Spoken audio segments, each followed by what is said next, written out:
The Wagner Group says it stopped recruiting mercenaries in Russia for at least a month. The Kremlin says that won't affect operations in Ukraine and that the compulsory recruitment of new soldiers won't be needed.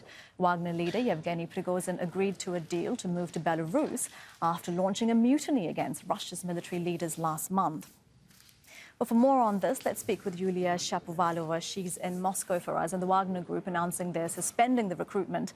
But what more do we know about it and the Kremlin's reaction, Yulia?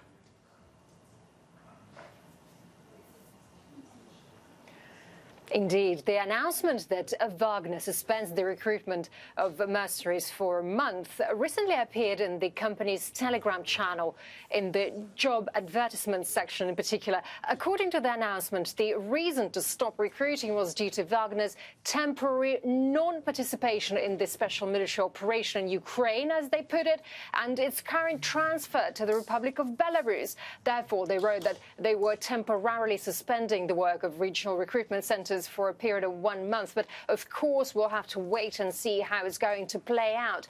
Earlier, President of Belarus, Lukashenko, confirmed that the Wagner Group would no longer be based in Russia.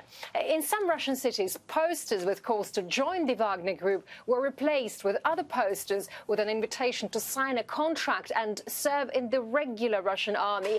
By the way, there were also reports that Prigozhin's another massive asset, his media empire, is coming to an end too. Prigozhin was building it for at least 10 years, but now its websites are being blocked and its offices are being searched. There are many reports that employees of those media sources are being fired now. That's despite earlier reports that probably all those people would remain in their positions and their news outlets would be transferred to another owner. Journalists used to call Prigozhin's media resources his troll factory.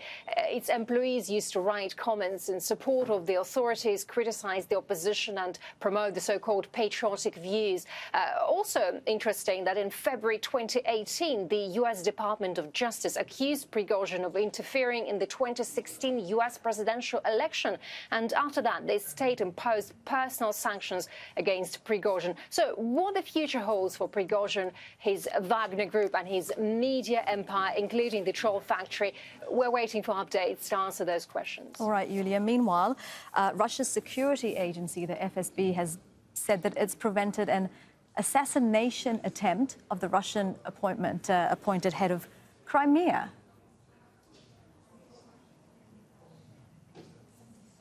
Yeah, that's right. The Russian side immediately blamed the Ukrainian special services for organizing the assassination attempt. The FSB showed a detained Russian citizen who, according to the FSB, had been recruited by the special services of Ukraine. It was said the man was trained in mine explosive business. According to the intelligence services, he planned to blow up a car next to Governor Aksionov's motorcade.